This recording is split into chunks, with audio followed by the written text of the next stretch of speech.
Hi everyone, hope all of you are doing well, and in this video we'll be looking at the requirements classification schema from the BABOK. So without any delay, let's get into it. So the requirements classification schema, as the term says, it's a classification of requirements that the business analysts deal with. So we have the business requirements, we have stakeholder requirements, solution requirements, which can further be divided into functional and non-functional requirements, and then we have the transition requirements.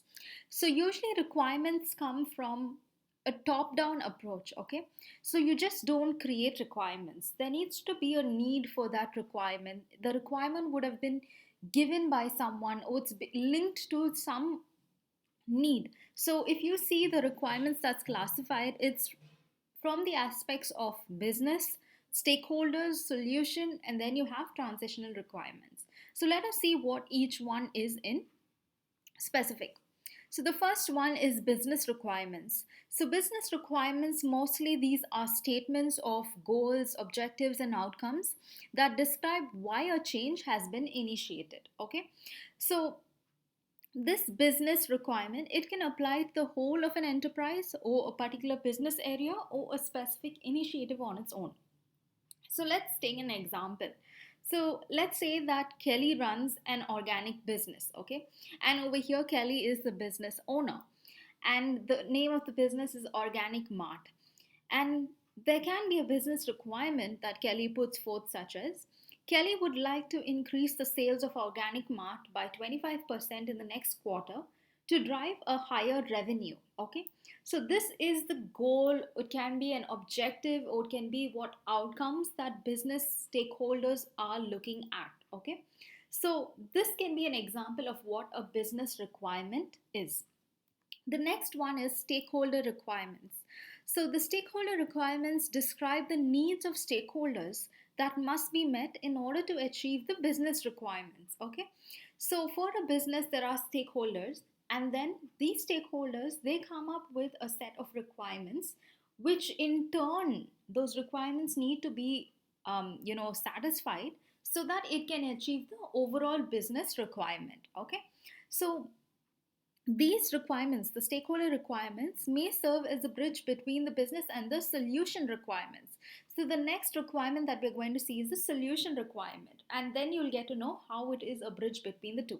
So, an example for stakeholder requirement can be, let's say over here in this example, Kelly herself is a stakeholder. Sometimes the business requirement can vary, as well as the stakeholders can be not the same person. So, the mobile app must provide a user friendly and easily accessible self service portal for customers to place orders and track status. So, as we know, Kelly runs an organic business where she sells organic products. So Kelly wants, as Kelly the stakeholder, gives a requirement of a mobile app that should be a self-service portal where the customers will be able to place and track orders. So this is an example of stakeholder requirements, and you would be able to see how this ties back to the business requirement. So by coming up with a mobile application, Kelly will be able to not only do offline sales but also online sales. And by doing these sales, the increase in sales and customer satisfaction is going to increase the revenue as well. So this is how the stakeholder requirements tie back to the business requirements. The next one is the solutions requirement. So solutions requirements, they describe the capabilities and qualities of a solution that meets the stakeholder requirements. So now the stakeholder Kelly has said that she needs a mobile application with X, Y, and Z capabilities. So that's what the solutions requirement needs to describe. So the solution requirements provides the appropriate level of detail to allow for the development and implementation of the solution. So this should be really specific and detailed so that these requirements can be kept as a reference for development and implementation by the developers. So an example for solutions requirement, now solution requirements, they can mostly would be written by the business analyst. So an example for this is the e-commerce platform should include real-time order tracking functionality that allows customers to receive notifications about their order status.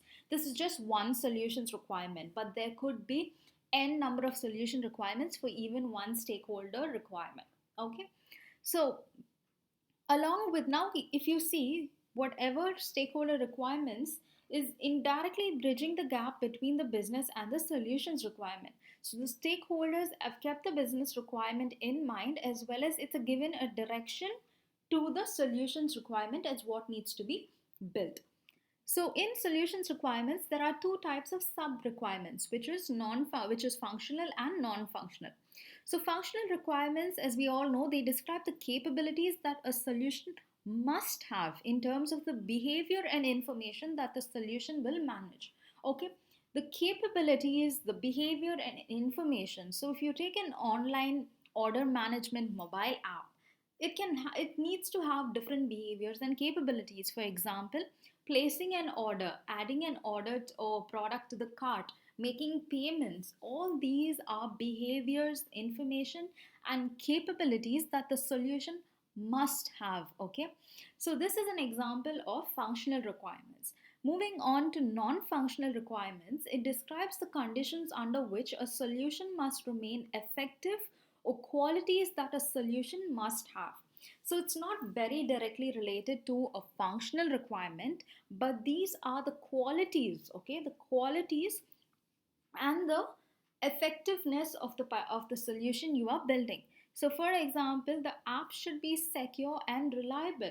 It's not a very direct functional requirement, but it is non-functional, but it definitely is needed for the system to be at its fullest of capability.